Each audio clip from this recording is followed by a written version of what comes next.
I've always been the kind of person who can't stand staying home on weekends. I grabbed my camera and decided to explore a forest about 30 minutes away from my town. It was a place I'd heard about a few times, but never actually visited. When I got there, I parked near a marked trail, but, as usual, ended up wandering off the path to look for more interesting photo angles. That's how I stumbled upon something that still gives me chills to this day, an old ranger station, almost completely swallowed by the forest. The place looked abandoned for decades. The windows were shattered, the roof had gaping holes, and the wooden walls were so rotted they looked like they'd fall apart if I touched them. I tried to imagine why it was still standing out there in the middle of nowhere, but my photographer instincts took over. Maybe it could make for a darker, eerie photo shoot, I thought. I carefully pushed the door open, and a musty smell of damp wood hit me all at once. Inside, everything looked frozen in time. Overturned tables, broken chairs, and piles of papers scattered across the floor. As I explored, I noticed a stack of notebooks tossed in a corner of the main room. Curiosity got the better of me. I picked one up and started flipping through it. The pages were filled with messy, handwritten notes and maps marked with circles and arrows. It seemed to be a log of a search for a missing person. At first, I thought it was a standard rescue operation that didn't pan out. But as I read more of the notes, things started to seem off. The last few pages were almost illegible, as if whoever wrote them was in a hurry or too shaken. Then I came across a sentence that made my blood run cold. Written in large, shaky letters were the words, "Call it off now, it's too dangerous." It didn't say who gave the order or why. I remember standing there, holding the notebook with trembling hands. What could be so dangerous that they had to abandon the search for a missing person? That's when I noticed something I'd missed earlier. Several names were listed on the first pages, but one of them had a large red X next to it. I don't know why, but that gave me a terrible feeling, like someone was marking a target. I decided to check out the other notebooks, but honestly, I was starting to feel uneasy. The pages seemed to tell a fragmented story, but with each new detail, things got stranger. In addition to the search for the missing person, some entries mentioned strange sounds in the forest, and on one specific page, someone had written, "The lights are not natural." I stood there for a few minutes, staring at that sentence. Lights? In the forest? I thought maybe they were talking about flashlights or something related to the search, but the tone of the notes felt different, almost like they were afraid of what they'd seen. While I was looking through the papers, I heard a noise outside. It was a sharp crack, like a branch snapping. My heart started racing.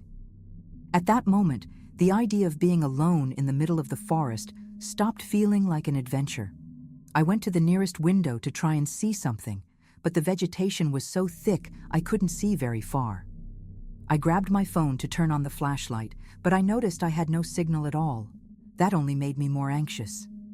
I took a deep breath and tried to convince myself it was just an animal passing by. I went back to focusing on the notebooks, but the feeling of being watched wouldn't go away. That's when I found a more detailed map. It showed the area around the station with several red marks. One of them was circled multiple times, and someone had written beside it, "Last confirmed location." The problem was that this spot was very close to where I'd parked my car. My stomach twisted. It had to be just a coincidence, right? I kept flipping through the pages, trying to ignore the growing uneasiness. A few pages later, there was a list of items needed for the search. Among things like flashlights and ropes, something caught my attention. Markers. We need to mark the way back. The feeling that I was in the wrong place became unbearable when I noticed something I'd missed before. On one of the back walls, there were yellow paint marks, just like the markers mentioned in the notes. They formed some kind of arrow pointing to a door that was slightly ajar, a door I hadn't noticed until then. It seemed to lead to the basement. I don't know why, but I felt like I had to open it. It was as if something down there held the key to understanding all of this. But at the same time, every part of my body was screaming at me to get out of there as fast as I could. Against my better judgment, I went down. The wooden stairs creaked with every step, and the smell of mold grew stronger as I descended. The flashlight on my phone was the only thing lighting the basement, which looked even older and more run down than the floor above. When I got to the bottom, I saw several boxes stacked up and more papers scattered on the floor. In the farthest corner, there was a table with what looked like an open journal. As I got closer, I noticed the last few pages were stained with something dark, maybe ink or blood. I forced myself to push that thought aside and started reading. The journal was even more disturbing than the notebooks upstairs. It mentioned that the search teams began disappearing one by one without explanation. The entries talked about a strange sound coming from deep within the forest, something that caused people to lose their sense of direction and become trapped. One of the last entries read, "Those who don't return become part of it. There's no way to help." My heart was pounding in my chest. What did they mean by become part of it? It was as if the forest itself was responsible for these disappearances. That's when I heard another noise, but this time it came from inside the station. It was a slow scratching sound, like something was climbing the stairs I had just come down. I froze. My mind was screaming at me to run, but my body wouldn't move. As the sound got closer, I finally snapped out of it. I turned off my phone's flashlight and hid behind one of the boxes, trying to control my breathing. The noise stopped for a few seconds, and I started convincing myself it was just my imagination. But then I heard a very faint whisper, almost imperceptible, coming from near the stairs. I didn't wait to find out what it was. I ran out of the basement up the stairs so fast I nearly tripped. Upstairs, I bolted out of the station without looking back. The forest was pitch black, and I could barely see the path, but I kept running until I reached my car. I jumped in and sped away as fast as I could. To this day, I don't know what really happened in that station or what I heard.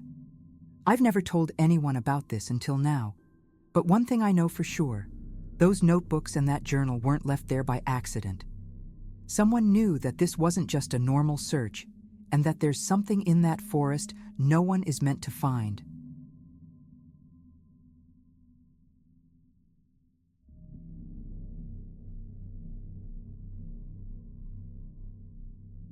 I've never been the type to scare easily, but what happened that night still makes me shiver just thinking about it. It was just a regular weekend, and a group of us, me, Sarah, Mike, and Ben, decided to camp out in a familiar spot in the national forest. We'd been going there since we were kids, so we knew the area like the back of our hands. We arrived early in the afternoon, set up our tents near a small creek, and spent the day laughing, telling stories, and enjoying the kind of quiet you can only find out there. Everything felt normal, at least until the sun began to sink behind the trees. That night, as we were sitting around the campfire, we heard it for the first time. A faint voice, barely audible, but clear enough to make out, "Help! Someone, please!" We froze for a few seconds, glancing at each other, trying to figure out if we'd all heard the same thing. Mike was the first to speak up. "Do you think someone's lost out there?" It seemed plausible, given how confusing the trails could get for someone unfamiliar with the area. But the sound was strange. It felt far away, yet weirdly close, echoing in a way that didn't quite make sense. We couldn't just ignore it. Grabbing our flashlights, we decided to follow the sound, leaving the fire burning as a marker to find our way back. As we walked, the voice seemed to shift. At first, it was coming from ahead, but then it would sound like it was off to the side, or even behind us. It was unsettling, and my stomach was in knots. The forest, which had always felt so familiar and comforting, now seemed eerie and hostile. I started noticing details I'd never paid attention to before. Broken branches on the ground, the whispering sound of the wind through the leaves, and the way our shadows stretched unnaturally across the trees under the flashlight beams. About 20 minutes in, we stopped dead in our tracks. The voice had gone silent, disappearing as suddenly as it had started. "This is really weird," Sarah said, her voice low and shaky. She wasn't wrong. Looking around, I realized we had wandered way farther than we'd planned. The sound of the creek was gone, and we couldn't see the glow of the fire anymore. Then, out of nowhere, we heard it again. But this time, it was coming from behind us, from the direction we'd just come. The same plea for help, but something about it was different now. It was urgent, sure, but it also sounded off, almost mechanical, like it wasn't a real person. I wanted to suggest going back, but no one seemed willing to admit they were scared. Mike led the way with his flashlight, while Sarah and I stayed in the middle. Ben was at the back, and after a while, I noticed he wasn't saying much. When I turned around, I saw he had stopped a few steps behind, pointing his flashlight at a fallen tree. "Did you see that?" he whispered, his voice tight with urgency. We walked over to him, but there was nothing there, just dry leaves and rotting wood. "There was someone there, I swear," he insisted, but none of us wanted to linger long enough to argue. We were all too on edge. As we kept walking, the forest seemed to grow denser. The trees closed in around us, almost forming a wall. The trail, which had been clear earlier, had completely disappeared. Then Sarah whispered, "Do you guys feel like someone's following us?" My heart was pounding as I turned my flashlight back, but all I saw were the trunks of trees, still and unmoving. I told myself it was just paranoia, but the atmosphere was oppressive. The kind of silence that makes your ears ring. A silence so heavy, it felt like even our footsteps didn't belong there. Suddenly, we heard a noise, this time, not a voice, but something rustling in the bushes close by. We all froze. I don't know why we didn't run right then. Maybe it was shock, or maybe we were hoping it was just an animal. But when the rustling stopped and was replaced by a dry snapping sound, like twigs breaking, it became clear that whatever it wasn't an animal. It was moving, and fast. Mike shone his flashlight toward the noise, but there was nothing there, just shadows shifting across the ground. The feeling of being watched was so strong, it was almost suffocating. That's when the voice came back, but now it was so close I instinctively covered my ears. "Please, help!" It was louder, more distorted, like someone was shouting with a broken or burned throat. Ben lost it and yelled back, "Who's there? Show yourself!" And just then, Mike's flashlight flickered, first slowly, then faster, until it went out completely. For a few seconds, we were in total darkness, and I swear I felt something rush past me. It was fast, like a sudden gust of wind, but it was too cold to be normal. When Mike finally got the flashlight working again, we were surrounded, not by people or animals, but by tall, unmoving shadows that seemed to blend into the trees. I could barely breathe. The shadows didn't move, but it felt like they were watching us, studying our every move. Mike started stepping back slowly, and the rest of us followed, but every step we took felt wrong, like we were going deeper into the forest instead of getting out. That's when Sarah, her voice trembling, whispered, "Do you hear that?" At first, I thought it was just the wind, but then I heard it too. A low, rhythmic sound, like someone clapping slowly. But it wasn't coming from any specific direction. It was everywhere at once. The clapping got faster, almost mocking us, and then it stopped abruptly. We stood frozen, unsure of what to do, until the voice screamed again, "Help! Please!" But this time, it wasn't coming from somewhere far off or behind us. It was coming from within our group. It was Ben's voice. I turned to look at him, but he seemed just as confused as we were. At that moment, Mike dropped his flashlight, and the beam lit up something I'll never forget. Near our feet was a circle on the ground, made of branches, dried leaves, and bones. And inside, it crouched a figure, pale, with a face that seemed empty. No eyes, no nose, no mouth, but somehow I knew it was smiling. Panic took over, and we started running. It didn't matter where, as long as we got out. I could hear my own footsteps mingled with my friends. But there was another sound too. Something running just behind us. I don't even know how we made it back to the campsite, but when we got there, the fire was out and our tents were torn to shreds like something had ripped through them. We didn't think twice. We grabbed what we could carry and bolted for the car. The entire drive back down the dirt road, no one said a word. It wasn't until we got back to town that Ben realized his phone was missing. He swore he had put it in his pocket before we left. To this day, none of us can explain what happened. Going back there is out of the question, and I don't dare tell this story to anyone who wasn't there, because who would believe it? Still, the thing that haunts me the most isn't what we saw, it's what we heard. Because sometimes, even now in the silence of my room, I swear I can still hear that muffled scream, "Help! Please!" Only now, it sounds closer than ever.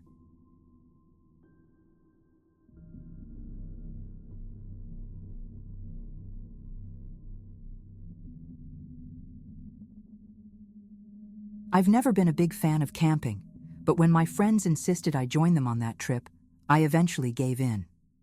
It was supposed to be the perfect weekend. Clear skies, no chance of rain, and that clearing in the middle of the forest looked like something out of a travel brochure.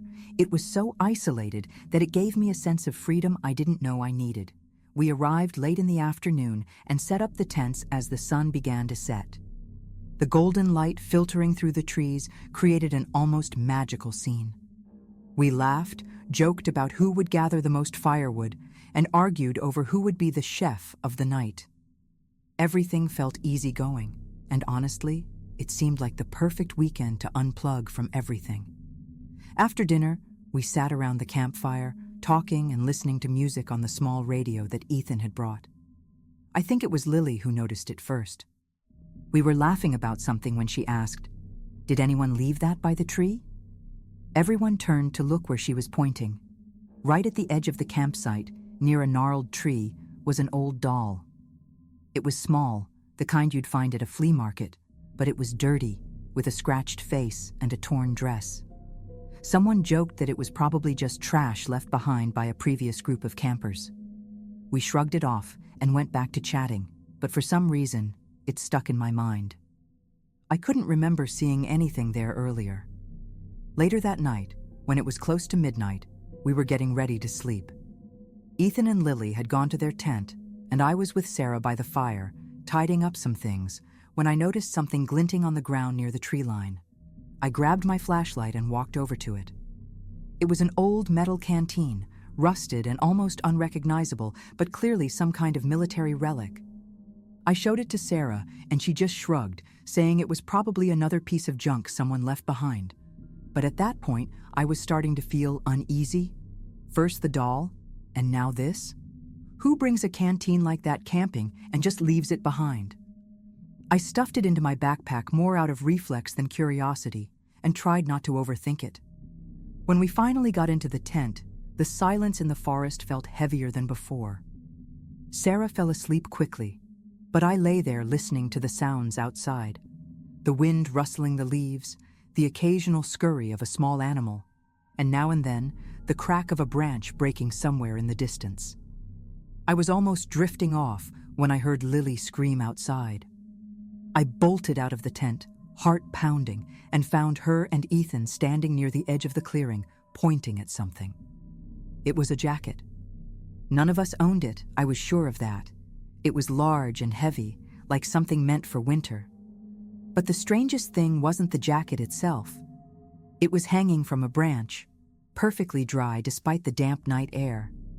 Lily was pale, and Ethan was trying to calm her down, but I could tell she had seen something before she screamed.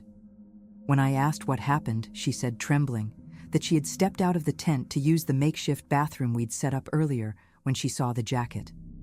But what really scared her was the feeling that someone was watching her.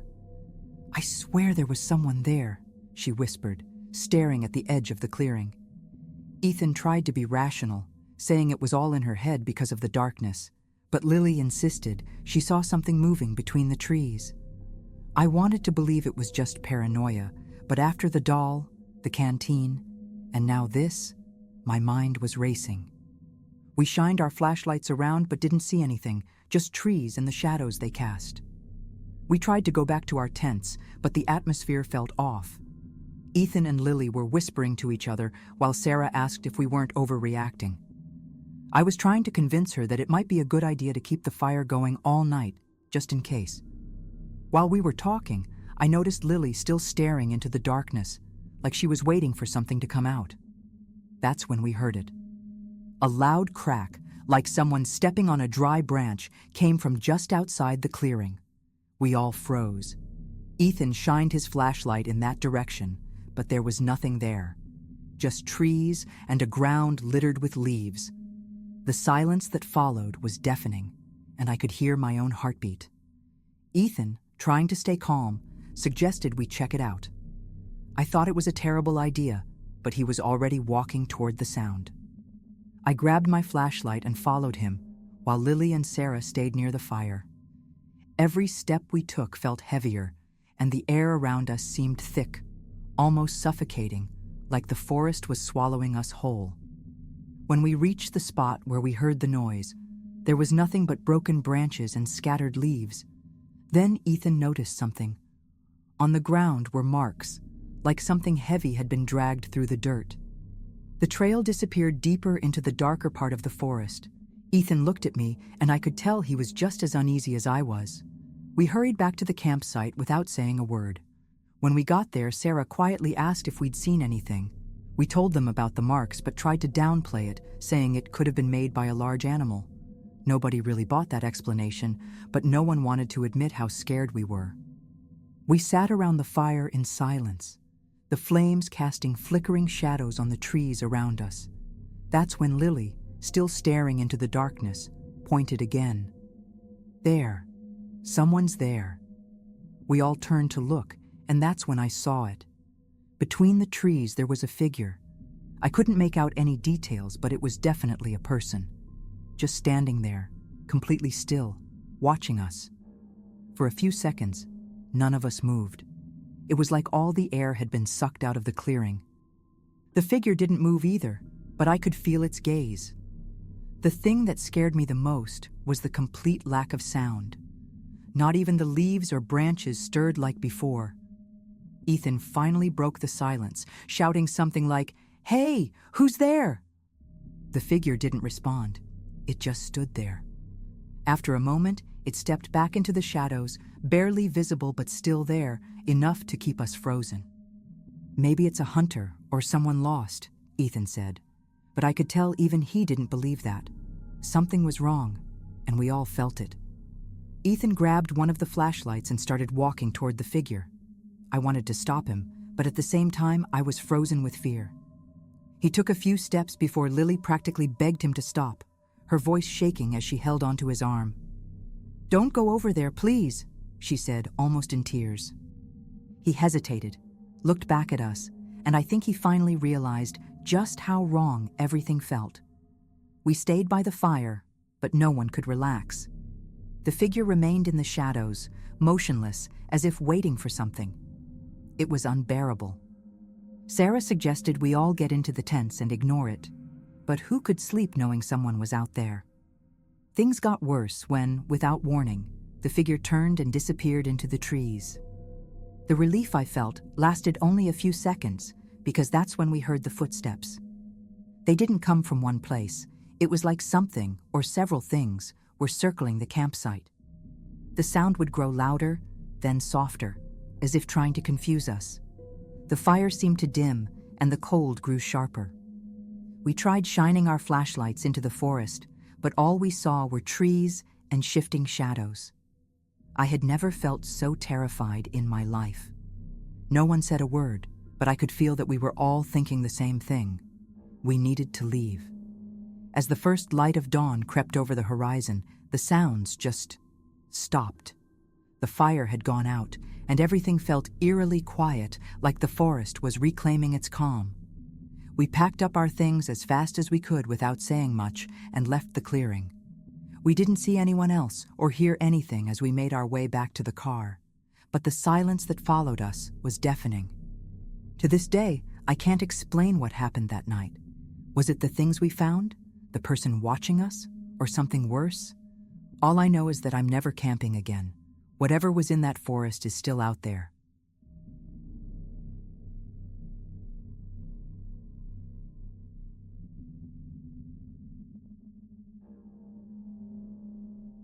I never thought a simple hike in the park could leave me so afraid of going outside again. It was supposed to be a normal day, just me spending some time with my kids, taking a break from routine. It was my idea. Let's go for a hike at the national park nearby. My kids, Ethan and Lily, ages 10 and 7, were immediately excited. I packed backpacks with water, snacks, and even a compass I bought years ago but never used. We got there early.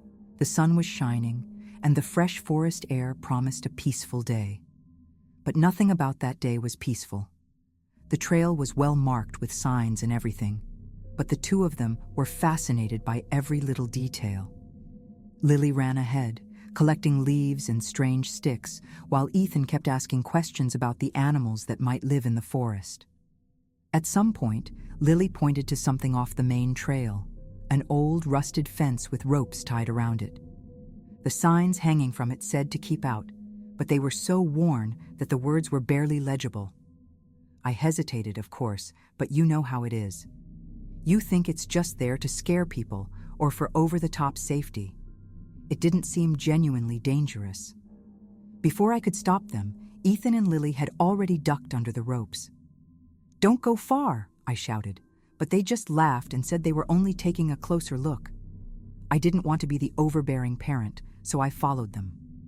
The area felt strange, like no one had been there in decades. The grass was overgrown, and the silence was almost total, except for the sound of our footsteps. Then, suddenly, Lily stopped and pointed to something half hidden under leaves and dirt. It was a hole in the ground with a metal door, like one of those old bunker entrances. I tried to get them to back away. I told them it was dangerous, that it could be rusty or full of animals, but kids are curious, right? Ethan was the first to pull on the door, and I almost stopped him. But then I thought, it's just an old door. What's the worst that can happen? When it opened, the smell hit me first. A strong, sour odor, like something rotting. Lily pinched her nose and made a face, but Ethan was already shining a flashlight he had brought in his backpack. It was dark, but you could see things scattered below. Water bottles, blankets, even a broken plastic chair. It looked like someone had been living there, and not long ago. I started to feel this strange heaviness in the air. I can't explain it, but it was like the entire forest had gone too quiet. No birds, no rustling leaves, just silence. I told the kids it was time to leave, but Ethan, stubborn as always, wanted to climb down and explore. I said no more firmly this time, and he huffed but stayed put. Lily, on the other hand, clung to my hand, staring at the bunker's entrance with an expression I'd never seen before, like she sensed something we couldn't. As I tried to convince Ethan that it was time to go, I noticed something that made my stomach drop. Footprints. Near the bunker's entrance, in the dirt. And they weren't ours. Someone had been there recently. The prints were deeper, like they were made by heavy boots, and they led straight into the bunker. You know that feeling when your stomach twists with fear? That's exactly how I felt. I knew I needed to get the kids out of there, but every second I stood there made things feel worse.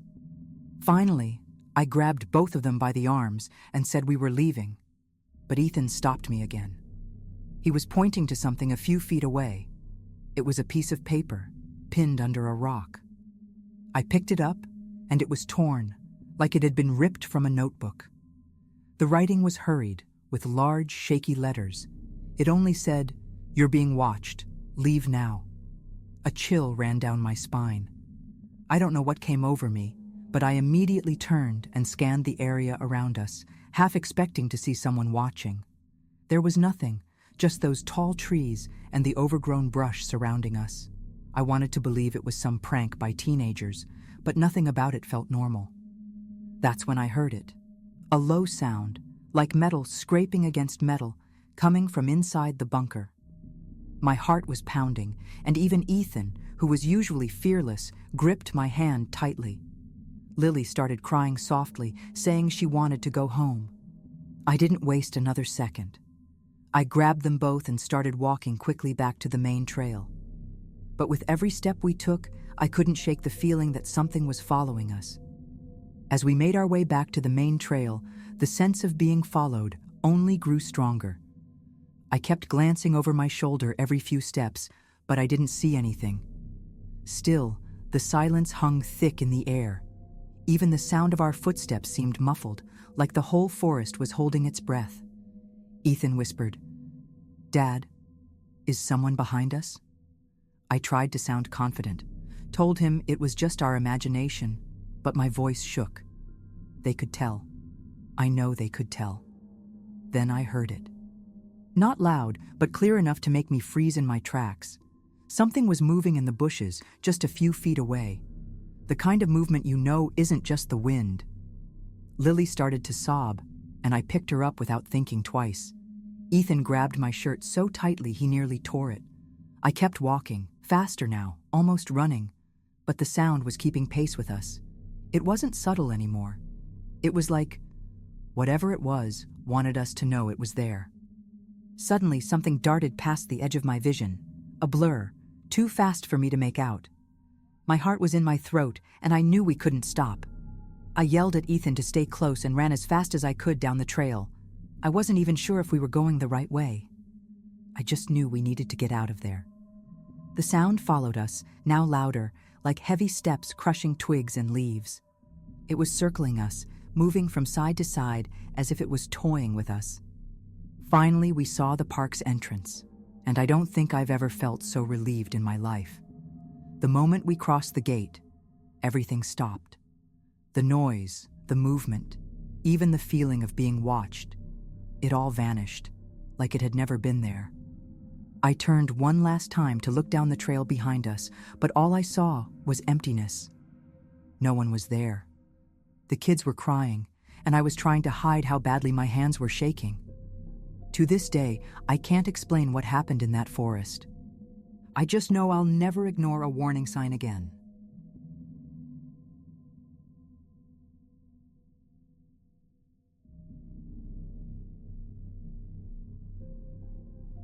I've never been the type to travel alone, but I thought spending a weekend at a cabin deep in the woods would be the perfect way to disconnect and get some writing done. On paper, it sounded ideal. Absolute silence, no notifications, and no neighbors to distract me. The cabin I rented was simple but cozy. It had a fireplace, a small kitchen, and a bedroom with an old bed that creaked at the slightest movement. I arrived late in the afternoon, unpacked my things, and stood by the window watching as the sun disappeared behind the trees. There was something about the stillness of that place that was both calming and unsettling. But I ignored it, chalking it up to being tired from the drive. That first night, after a quick dinner, I sat down to organize my thoughts and start writing. That's when I noticed the first odd thing. The drawer on the side table near the couch was slightly open. I thought it was strange because I was sure I hadn't touched it. Maybe the wind? But the window was shut tight. I shrugged it off. I went to the kitchen to make coffee, and as the water was heating, I heard a faint sound coming from the bedroom. It sounded like the bed creaking, as if someone had just sat down. But I was alone. I froze for a moment, trying to convince myself it was just the old wooden floors settling. I decided to check the bedroom, even though my heart was pounding harder than I wanted to admit. There was no one there. The bed was exactly as I'd left it, but one small detail caught my attention. The closet door was slightly ajar. I was positive it had been closed before. My palms were sweating as I opened it all the way, half expecting to find something. But it was empty, just dusty shelves. For some reason, that empty space made me more uneasy than if there had been something inside. Back in the living room, I tried to calm myself down and convince myself it was all in my head. Then I noticed something else. My jacket, which I'd left hanging on the kitchen chair, was now on the couch. I froze, staring at it, trying to piece together a logical explanation. Had I moved it and forgotten? No, I clearly remembered hanging it there. My mind started connecting the dots, but I didn't want to admit the obvious. I was supposed to be alone, but it felt like something, or someone, was messing with me. That jacket on the couch left me feeling a kind of unease I can't describe. It was like my brain was screaming for me to leave, but my body refused to move. I tried to dismiss it. I went back to the kitchen, grabbed a cup of coffee, and sat at the table, attempting to gather my thoughts. Maybe I was overreacting. Maybe it was just fatigue. But as I tried to rationalize, the silence around me began to change. It wasn't natural, you know? It felt heavy, like the entire cabin was holding its breath. Even the sound of the wind outside had disappeared. Then, out of nowhere, I heard it again, the sound of the floorboards creaking. This time it was in the hallway, right near the bedroom door. It wasn't my imagination. It was real. I stood up slowly, trying not to make a sound. I grabbed my phone from the table and turned on the flashlight, aiming it down the hallway. Nothing. The hallway was empty, but the air felt colder, like something had passed through moments ago. My throat was dry, and the coffee in my cup had gone cold, though drinking it was the last thing on my mind. I was on high alert. There was no way I was going back into the bedroom, so I stayed in the living room. I lit the fireplace, hoping the fire would bring some comfort, but the flickering light only made the shadows in the cabin seem more alive. Every crackle of the burning wood made my heart jump. And then I heard it. 3 knocks at the front door. Not loud, but firm enough to make me freeze. Who would be out here in the middle of nowhere at this hour? There were no neighbors nearby, and I hadn't told anyone where I'd be. For a moment, I considered ignoring it. Maybe it was just the wind, though wind doesn't knock like that. My phone's flashlight was shaking in my hand as I approached the door. I peeked through the peephole, but saw nothing but darkness. Taking a deep breath, I unlocked the door. I opened it just a crack, enough to let in the cold night air. There was no one there. I looked down and saw something that made me slam the door shut. A muddy footprint exactly the size of my own, pointing into the cabin. Once the door was closed, I stood there for a few seconds, trying not to panic. Those footprints didn't make sense. I hadn't stepped outside since arriving, and even if I had, why would they be pointing inward? I locked the door and shoved a kitchen chair against it, as if that would actually help. My mind was racing. I replayed everything that had happened: the drawer, the closet, the jacket, the footprints. None of it could be a coincidence, and the most terrifying part was that it all pointed to one conclusion: I wasn't alone. I went back to the living room, searching for something I could use as a weapon. The best I could find was a fireplace poker. It was heavy, but didn't make me feel any safer. I started walking through the cabin, gripping it tightly, flashlight in hand, checking every corner as I went.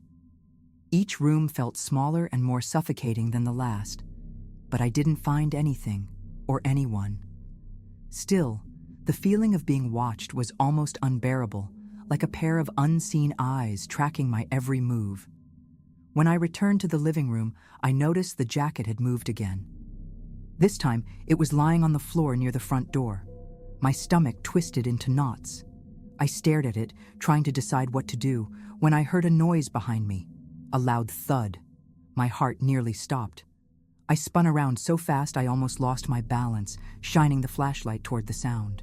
It was one of the picture frames on the wall. It had fallen, but the nail was still in place. It was as if someone had pulled it down on purpose. My hands were shaking so much I could barely hold the poker. And then came the moment I'll never forget. The bedroom door, which I had left wide open, started to close. Not abruptly, like the wind had caught it, but slowly, as if someone was gently pushing it from the other side. My body froze. Every instinct screamed at me to run, but my legs wouldn't move. I just stood there, watching as the door creaked shut with an eerie finality. When it clicked shut, the sound was so loud it made me drop the poker. The cabin was silent again, but it wasn't an empty silence. It was heavy, oppressive, like the air itself was alive. I wanted to leave, but something inside me knew that opening the front door might make things worse. I went to the window, hoping to see if there was anything or anyone outside, but the darkness was impenetrable. It was like the night had swallowed the entire world. I moved back to the center of the room, trying to think. That's when I realized something that chilled me to the core. I couldn't hear the fireplace anymore. The fire, which had been crackling minutes ago, was now completely out, as if it had never been lit. Everything felt deliberately designed to make me lose my grip. I forced myself to breathe and thought about calling the police. But when I looked at my phone, there was no signal. The battery, which had been fully charged earlier, was nearly dead. None of it made sense. It was as if the cabin itself was working against me, isolating me completely. The silence was unbearable, and though I couldn't see or hear anything, I felt it. I wasn't alone. The worst part was not knowing where it was. I knew I couldn't just stand there. With the poker in hand, I decided to open the bedroom door again. It was the only thing that made sense, even though I knew it might be a terrible idea. I pushed the door open slowly, my flashlight flickering. The room was empty, or so it seemed. Then I noticed something I hadn't before. The mirror in the corner of the room was covered with a white cloth. I didn't remember seeing it earlier. Something about the way the cloth hung, like it was hiding more than just a reflection, made me hesitate. My heart was pounding as I walked toward the mirror. My breathing was the only sound as I grabbed the cloth. In one swift motion, I pulled it off. The mirror was empty, just my reflection staring back at me. But something wasn't right. My eyes weren't moving. They didn't blink. It was like the reflection was watching me instead of the other way around. And then I noticed the bedroom door behind me. It was wide open again, even though I had just closed it. That's when I heard it. A raspy voice, right by my ear. "You're in the wrong place."